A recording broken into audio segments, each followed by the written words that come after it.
Ele é o maior vilão da França, caçando judeus, perseguindo judeus. Paul Touvier mandou minha mãe para Auschwitz. Membros da Igreja Católica que eram pró-nazistas o ajudaram a fugir. Minha missão era prender o Sr. Touvier. Não seria fácil encontrar aquele homem. Procuraram em vários monastérios. Estávamos entrando em um local sagrado. Depois que comecei, nada poderia me impedir.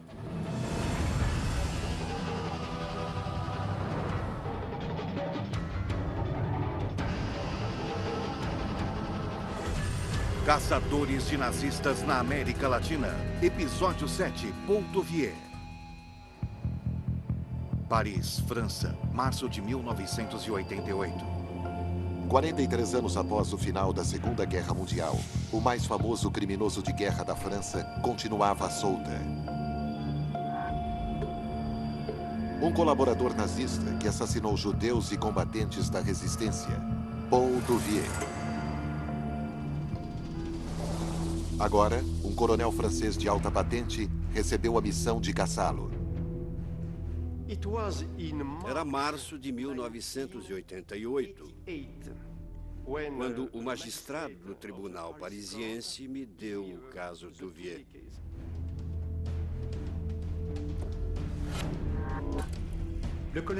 O coronel Recordon é muito determinado. Quando ele decide agir, faz todo o possível para alcançar o objetivo. Durante anos, a polícia francesa tentou e fracassou em levar o criminoso de guerra à justiça. Mas o coronel Jean-Louis Recordon conquistou a reputação de um investigador durão e habilidoso.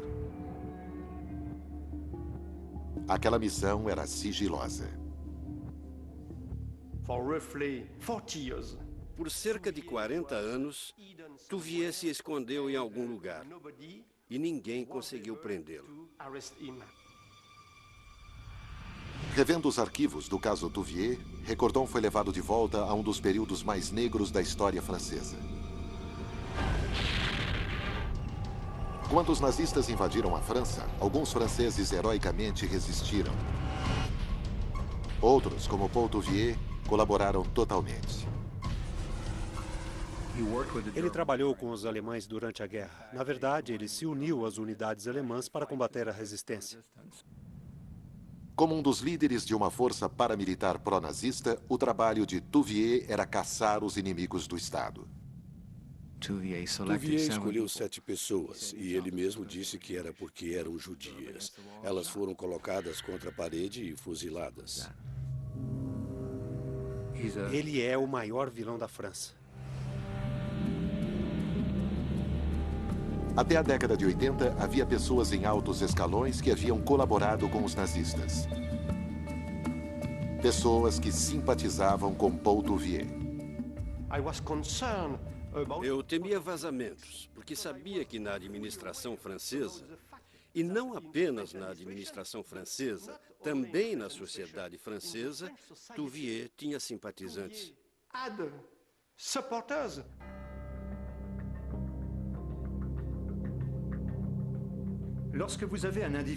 Quando uma pessoa está escondida há 40 anos, as chances de encontrá-la são quase nulas. Mencionei ao magistrado o fato de que esse caso poderia ser uma missão impossível. Mas depois que comecei, nada poderia me impedir.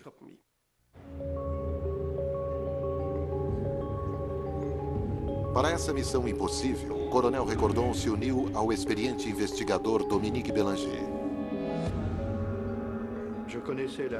Quando recebi o arquivo de Paul Touvier, sabia que era muito sensível. Nossa divisão só lidava com casos muito sensíveis. Era uma investigação secreta. Eu estava totalmente às cegas. Não tinha informação alguma sobre sua aparência física atual, claro. O problema de procurar por Paul Touvier era que sequer sabíamos se ele estava vivo. Touvier forjara sua própria morte porque em um dado momento ele havia publicado um anúncio no jornal. Paul Touvier morreu. Mas como não havia prova de sua morte, continuamos com a investigação.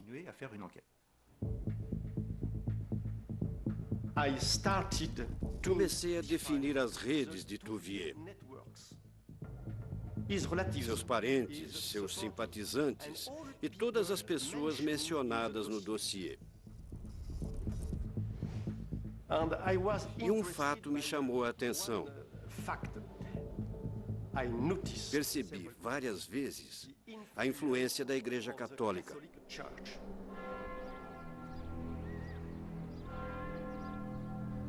Há muito se falava que Paul Touvier havia sido abrigado por elementos dentro da Igreja Católica Francesa. Era óbvio que ele tinha recebido apoio de gente importante. Se fosse verdade, não seria a primeira vez que o clero simpatizante teria ajudado e acobertado fugitivos nazistas. Acho que membros da Igreja Católica que eram pró-nazistas ajudaram pessoas a fugir após a guerra. A igreja tinha essa tradição de se colocar à parte da autoridade laica e auxiliar quem estivesse com problemas, sem fazer perguntas. Essa parte da história francesa sempre foi cheia de controvérsias.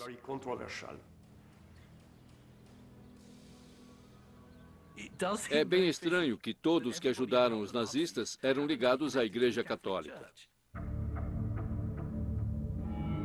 A caçada ao criminoso de guerra Paul Touvier expôs profundas divisões religiosas e políticas na França que existiam há décadas. Quando os alemães derrotaram a França em 1940, a nação foi dividida. Os nazistas ocuparam o norte.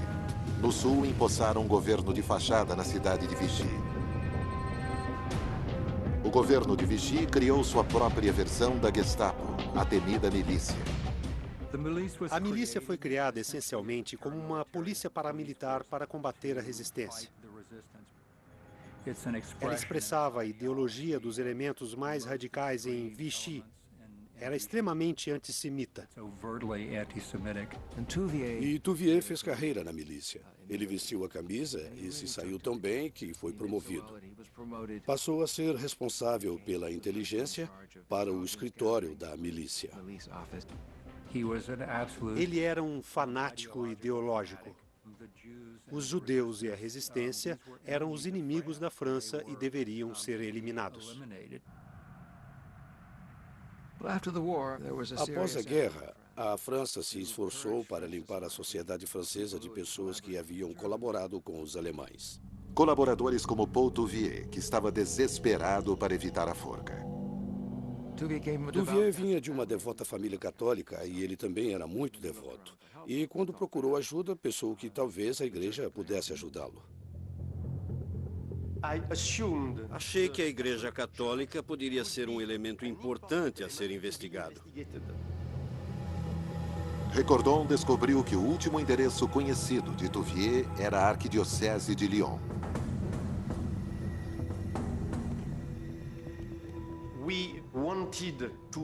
Queríamos uma autorização para examinar os arquivos do arcebispo. Era um pedido muito delicado. O magistrado e o detetive dirigiram 450 quilômetros para o sul, até Lyon. Eles decidiram que o magistrado se reuniria com o arcebispo sozinho para ganhar a sua confiança.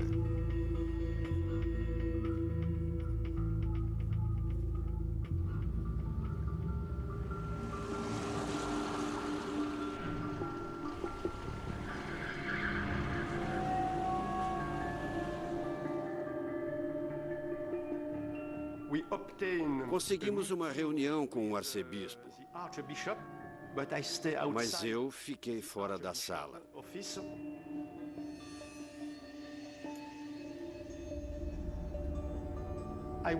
Eu estava muito ansioso. Era muito delicado. O arcebispo estava muito relutante em autorizar que a polícia investigasse os arquivos católicos. O pedido de Recordon para acessar o arquivo foi recusado, o que só aumentou suas suspeitas.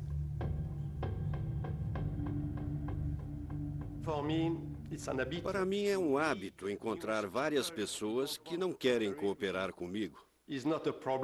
Não tenho problema com isso. Certo, não quero cooperar diretamente, então vou achar outro jeito.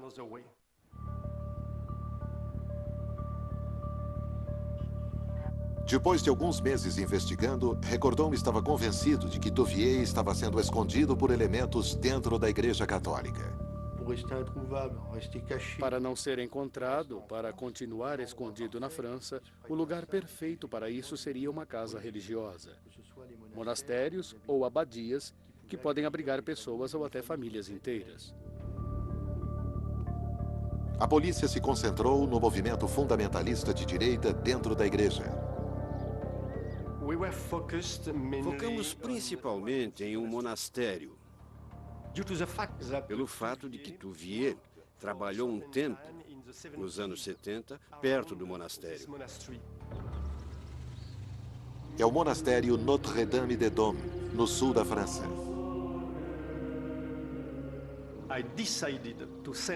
Decidi mandar o Bélanger se infiltrar no monastério para encontrar algumas pistas sobre a presença de Touvier ou de sua família. O oficial Bélanger entrou disfarçado como funcionário da abadia.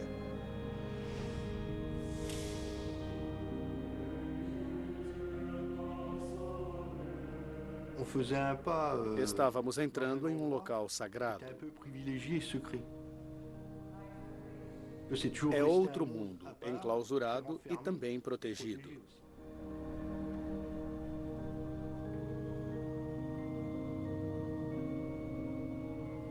Era um sistema impenetrável e muito eficaz. É muito difícil se infiltrar nessas comunidades religiosas. Há um elemento de desconfiança. Pouquíssimos leigos conseguem acesso. Très peu de civils y entrent.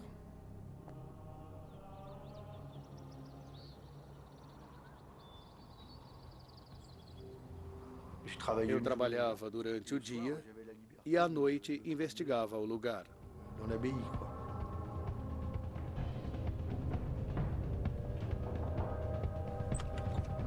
Bélanger procurava pistas.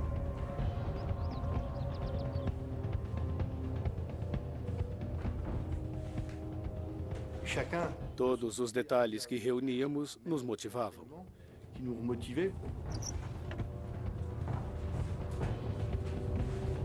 Mas a operação deu poucos resultados. Havia muita gente no monastério, mas ninguém parecia o Touvier.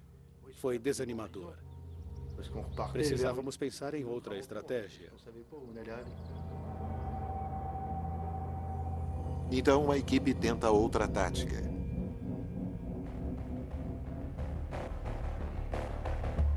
Grampearam os telefones de diversas comunidades religiosas fundamentalistas.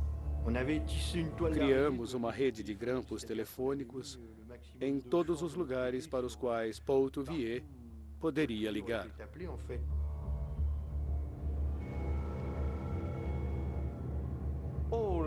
Todos os dispositivos de escuta estavam conectados remotamente ao porão da minha sala.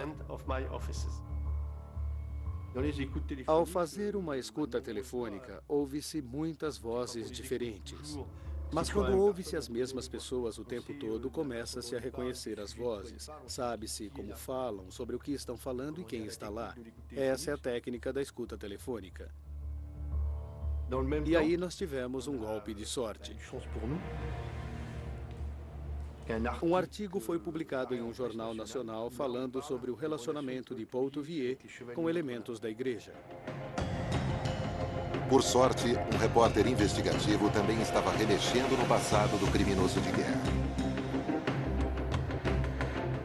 Como a polícia, o repórter concluiu que era provável que Touvier estivesse sendo ajudado por fundamentalistas católicos. O artigo deu aos investigadores sua primeira pista importante. Assim que o artigo foi publicado, começamos a ouvir conversas telefônicas. Certas pessoas ficaram preocupadas sobre como a imprensa teria descoberto essa informação. Logo depois que o artigo saiu, ouvimos uma frase que entendemos perfeitamente como sendo: nosso amigo Paul não vai gostar nada disso.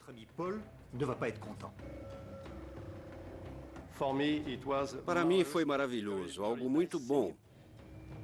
E as pessoas diziam, temos que ajudar nosso amigo Paul. Paul ficará sob vigilância agora e temos que tomar cuidado, e assim por diante. Um telefonema em particular deu uma forte pista. No telefone estava Jean-Pierre Lefebvre, chefe de um grupo católico renegado de direita chamado Cavaleiros de Notre-Dame. Os cavaleiros são parte do movimento fundamentalista. Do outro lado da linha, Dom Lafont, abade de um monastério beneditino chamado Saint-Paul-de-Uisque. Parecia que o monastério de Uisque e a casa de Jean-Pierre Lefebvre poderiam ser dois elos da cadeia. Em maio de 1989, os detetives tinham provas vinculando o criminoso de guerra Paul Touvier ao monastério no norte da França e a uma seita católica secreta de extrema-direita.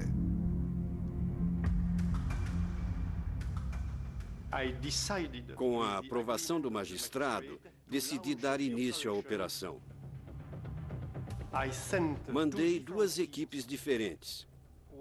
Uma para Uisque, para investigar o monastério, e a outra equipe para a casa de Jean-Pierre Lefebvre. A caçada humana se intensificou. Bélanger chega ao monastério Uisque com um mandado de busca.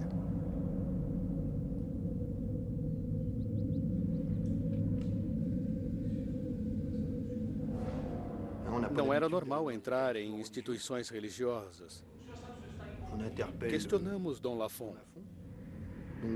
Ele queria telefonar para seus superiores e dizer a eles o que estava acontecendo. Ele pensou que isso nos assustaria. Lafont estava sorrindo, pensando que não tínhamos chance de encontrar Touvier. Realizamos uma busca. Dom Lafont não acreditava naquilo. A polícia não fazia buscas em conventos.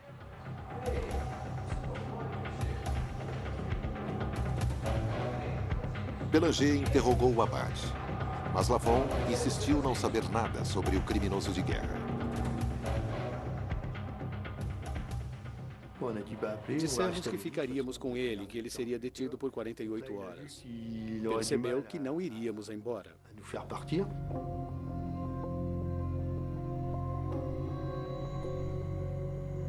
Em dado momento, o abade revelou fazer parte de uma conspiração para proteger Paul Touvier. Ele nos deu a pista dos Cavaleiros de Notre-Dame. Agora, os detetives chamaram o líder da seita católica, Jean-Pierre Lefebvre, para interrogatório. Quando Jean-Pierre Lefebvre estava com um investigador sendo interrogado, ele começou a negar que conhecesse Touvier. Mas a equipe já tinha descoberto que Lefebvre e Touvier compartilhavam um passado obscuro. O líder religioso militante havia lutado ao lado de oficiais nazistas. No porão da casa de Jean-Pierre Lefebvre, os investigadores descobriram diversos documentos relacionados à Segunda Guerra Mundial. Como Paul Touvier, Lefebvre foi um dos militares franceses que traíram seu país. Touvier trabalhou com o notório Klaus Barbie. Barbie era conhecido como o carniceiro de Lyon. Touvier era o algoz de Lyon. Klaus Barbie era o chefe do braço de inteligência do escritório da Gestapo em Lyon. E Touvier era o chefe do braço de inteligência da milícia em Lyon. Tinham trabalhos parecidos. Mas Barbie era alemão. Touvier era um traidor que aterrorizou seus próprios conterrâneos. 80 mil judeus morreram na França durante a ocupação. Cerca de 76 mil deles foram deportados.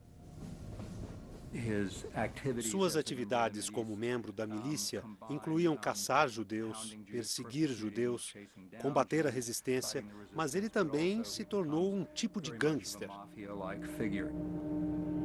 A mãe de Vladimir Zant estava em uma sinagoga de Lyon quando Touvier e seus capangas apareceram. Paul Touvier chegou com seu caminhão e parou na frente da sinagoga Tilsit. E alguns homens entraram na sinagoga. Ele levou todos os judeus, entre eles minha mãe. E ela foi levada a uma prisão em Lyon e depois deportada para Auschwitz.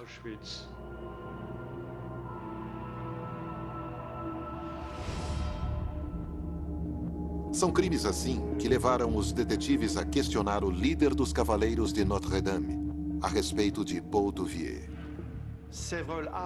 Várias horas depois, o investigador entrou em minha sala dizendo: ele não quer falar, ele não quer cooperar.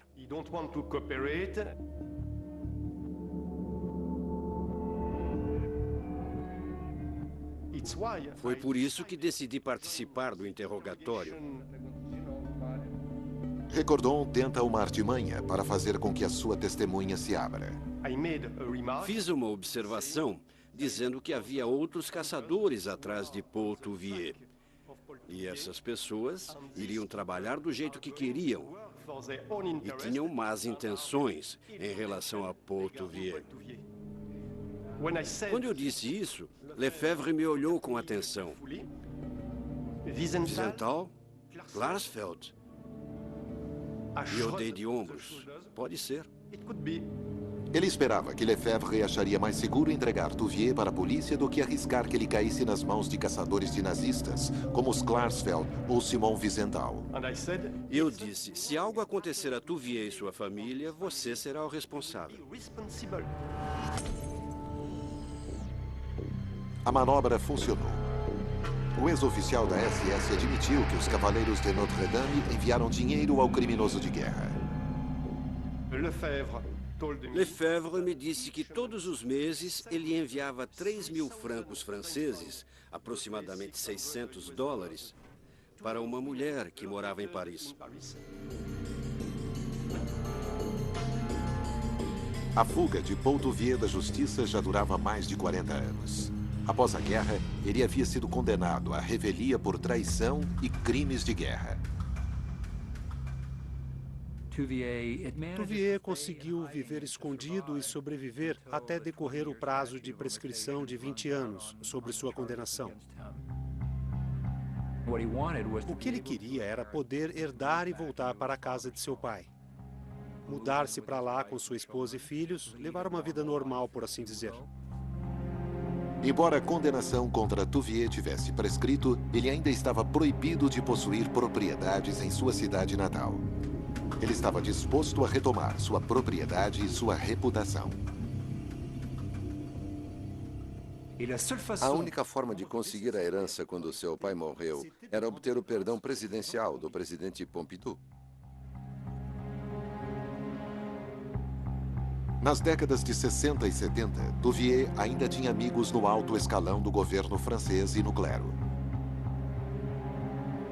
Depois de uma longa e vigorosa campanha por um padre simpático, em novembro de 1971, ele obteve o perdão. Quando o presidente Pompidou concedeu perdão às acusações que restavam, o tiro saiu pela culatra. Houve protestos em toda a França. Os famosos caçadores de nazistas, Serge e Beate Klarsfeld, participaram das demonstrações. A reação do mundo da resistência foi impressionante. Houve muitos protestos. Houve forte reação, pois, para começar, todos os crimes ficariam sem punição. Independente das questões legais, esse homem era, sem sombra de dúvida, um assassino. Protestamos imediatamente e até invadimos a casa de Touvier. Touvier ficou sitiado. Depois, ele defendeu seu histórico de guerra em uma entrevista. Mas o que eu poderia ter feito? O quê? Enfrentado os alemães que dominavam nosso país? Ele não enganou suas vítimas. Eles processaram Touvier. Como resultado, ele foi acusado de crimes contra a humanidade, uma acusação que não prescreve. Touvier deixou de ser o homem que parecia estar voltando para um anonimato confortável e viver na casa de sua família e se tornou uma celebridade do pior tipo. E aí ele foi forçado a se esconder de novo. Foram essas acusações de crimes contra a humanidade que levaram Recordon e seus homens a perseguir Paul Touvier. Agora, os detetives seguiram a trilha do dinheiro para Paris e a funcionária de uma instituição católica. Confirmamos que havia uma rede montada para coletar dinheiro. O dinheiro era passado a Touvier através de uma mulher chamada Geneviève Penot. Recordon fez uma visita a Penot para questioná-la sobre o dinheiro. 23 de maio de 1989. Expliquei àquela mulher o objetivo da minha investigação. Mas ela disse que não queria ajudar. Fiquei impressionado com essa resposta.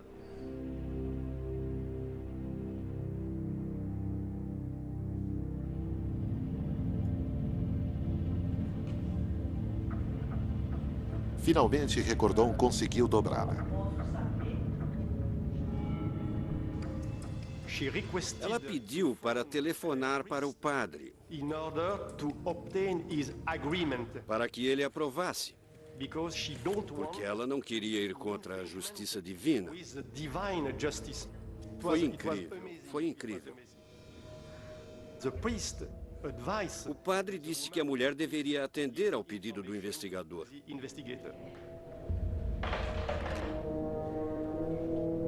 Madame Penot revelou que tinha enviado dinheiro para Paul Touvier em um convento carmelita 320 quilômetros ao sul de Paris. Para ela, era uma obrigação, segundo a regra católica, de ajudar aquela família. Nesse estágio da investigação, as coisas se aceleraram bastante. Então, a equipe deixou Paris de avião.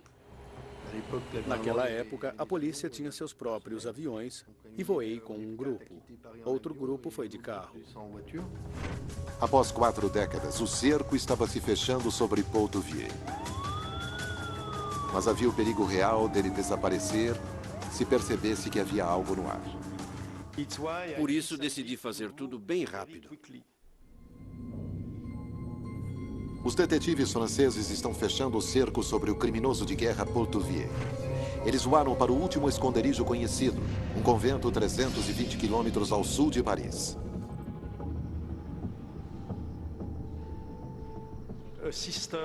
Uma irmã ficou surpresa com o grande número de policiais que apareceram à sua frente. Eu disse, sou responsável por realizar uma investigação em seu convento.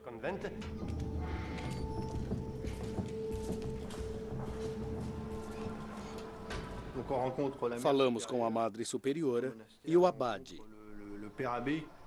Dissemos a eles por que estávamos ali. Precisávamos realizar uma busca. A equipe interrogou as freiras, enquanto Recordon confrontou o abade.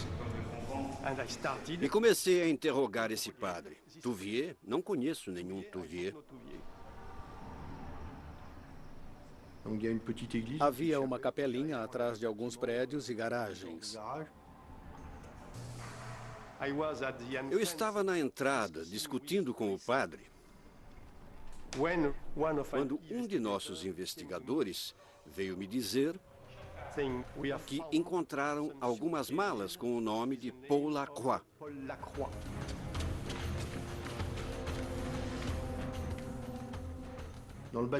Em um prédio, descobrimos algumas malas etiquetadas com um nome que reconhecemos como um dos pseudônimos de Paul Touvier.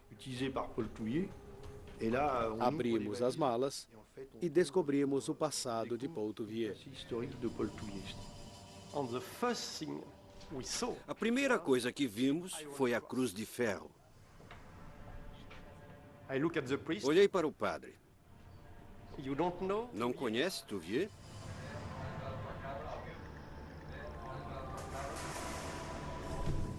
Meu investigador olhou os documentos. Paul Touvier e assim por diante. O senhor não conhece esse homem? Os investigadores não encontraram o criminoso de guerra, mas encontraram provas sólidas de que os fundamentalistas vinham lhe dando abrigo.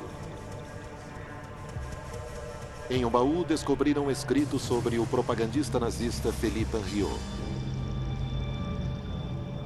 É uma ligação direta com uma das piores atrocidades da época da guerra cometidas por Touvier.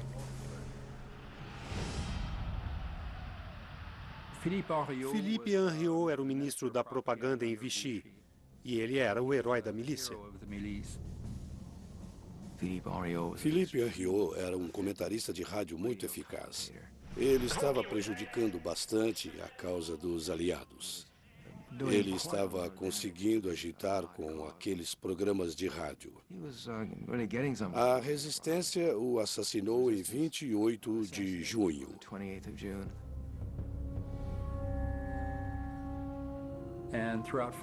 Em toda a França, grupos milicianos e outros simpatizantes de Vichy decidiram se vingar.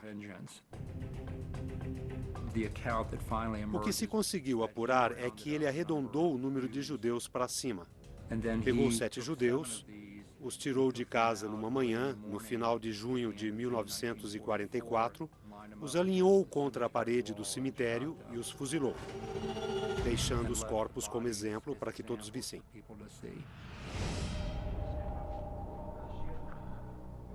Paul Touvier devia estar morando ali, mas saiu com pressa. Havia fotos atuais dele com os filhos, a esposa.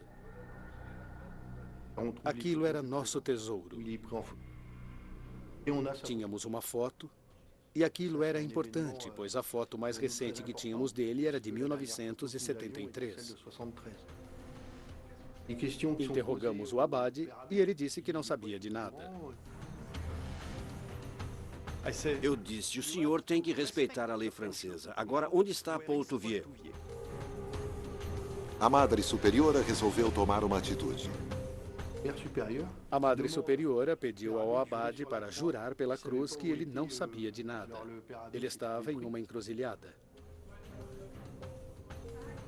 A Madre Superiora realmente mexeu com ele. Ela fez com que ele admitisse que sabia onde estava Paul Touvier. Ele me disse que havia 2 semanas que Touvier estava no monastério de Saint-Joseph, em Nice.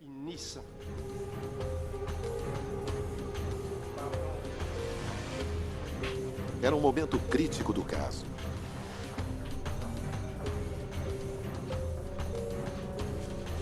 Mas Nice fica a 800 quilômetros ao sul, no litoral mediterrâneo. Não havia tempo a perder.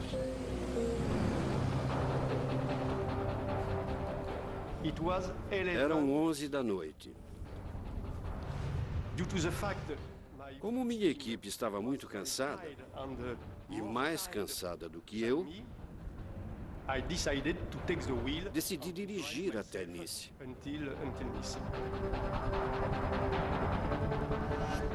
Nada impediria minha investigação.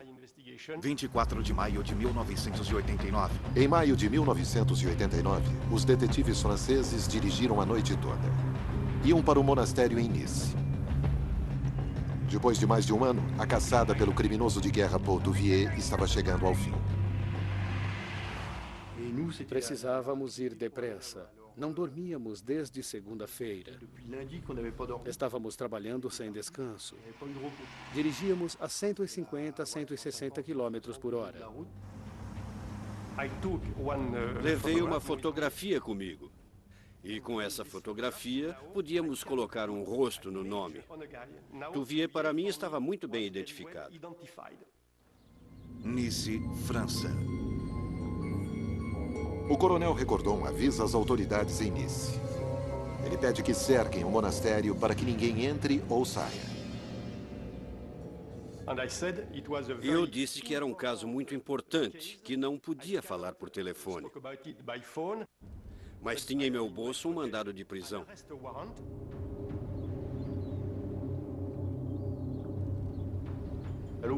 Chegamos a Nice ao amanhecer.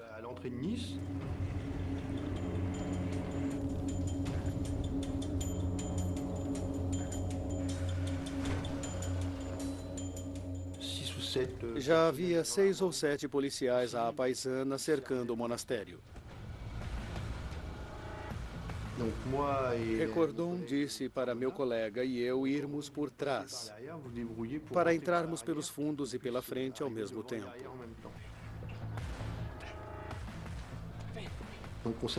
Mas não sabíamos se ele estava lá dentro. Tínhamos dúvidas. Simplesmente não sabíamos. Bati na porta e o padre abriu.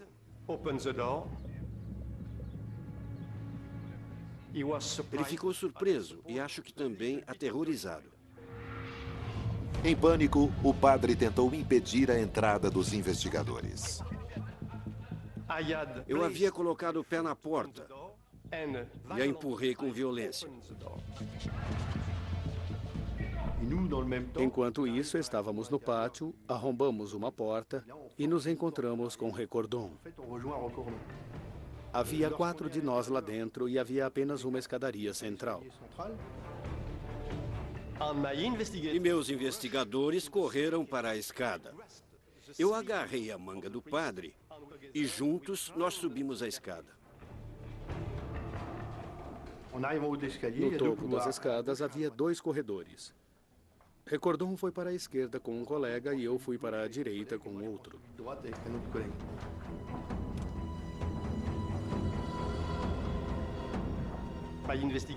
Meus investigadores estavam abrindo as portas dos 2 lados. E eu segui, levando o padre pela manga.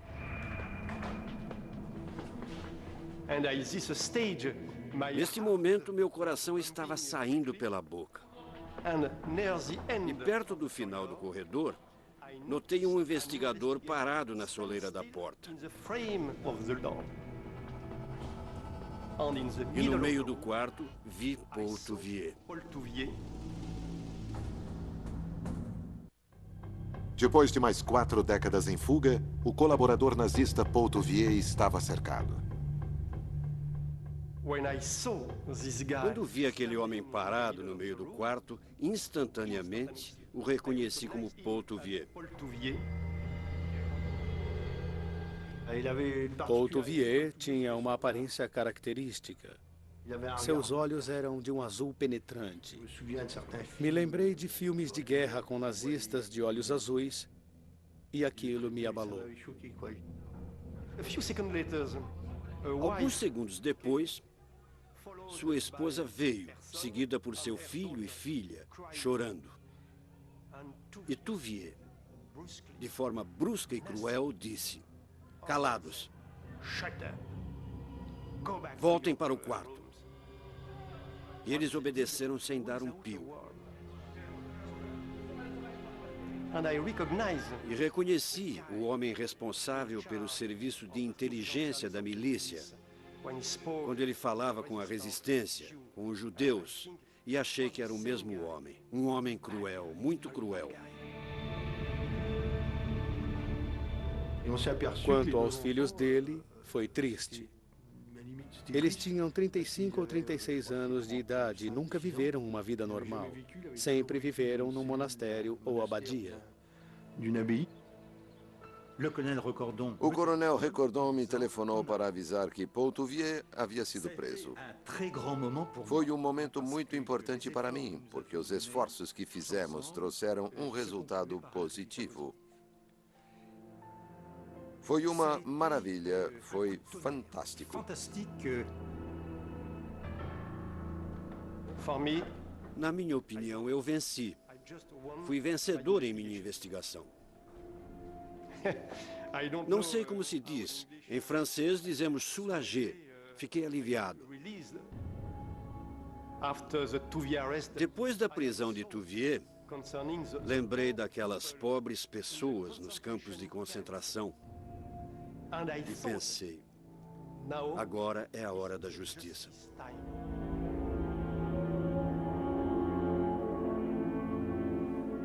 Após 40 anos, finalmente conseguimos prender Paul Touvier. Havia uma multidão de jornalistas. Touvier foi acusado de crimes contra a humanidade. Ele leu uma declaração para mim. Nego ter cometido crimes contra a humanidade. Só estava fazendo o meu trabalho. Não houve arrependimento. A investigação jogou luz em um momento obscuro e secreto da Igreja Católica Francesa. A prisão de Paul Touvier também mostrou que o antissemitismo estava muito vivo na França moderna. No dia seguinte, morte aos judeus foi pichado em uma sinagoga em Rouen. Em março de 1994, 5 anos após a captura de Touvier, seu julgamento começou em Versalhes, que já foi lar de reis e rainhas da França. Havia muita tensão em um país ainda marcado pela guerra. Um dos momentos mais importantes do julgamento foi que, durante a década de 80, ele manteve uns cadernos conhecidos como os Cadernos Verdes. E durante o julgamento, ele negou que tivesse mantido as mesmas opiniões que nutria antes da guerra. E quando os Cadernos Verdes foram lidos no tribunal, ficou claro que, ideologicamente, aquele homem havia ficado totalmente preso ao passado.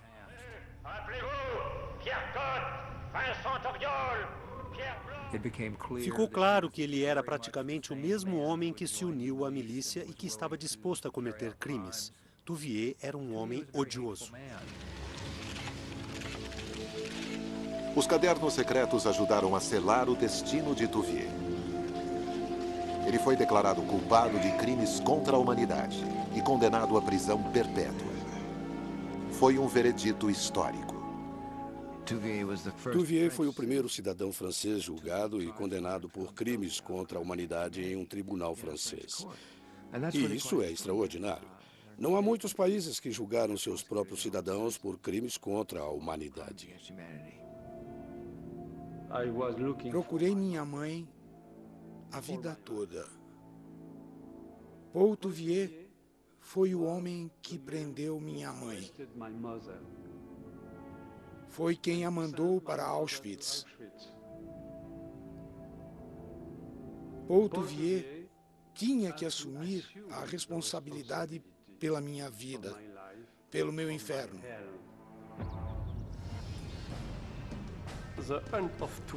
A caçada a Touvier, para mim, foi uma investigação clássica. Desafiadora e exigente. Só com vontade e determinação foi possível alcançar o sucesso.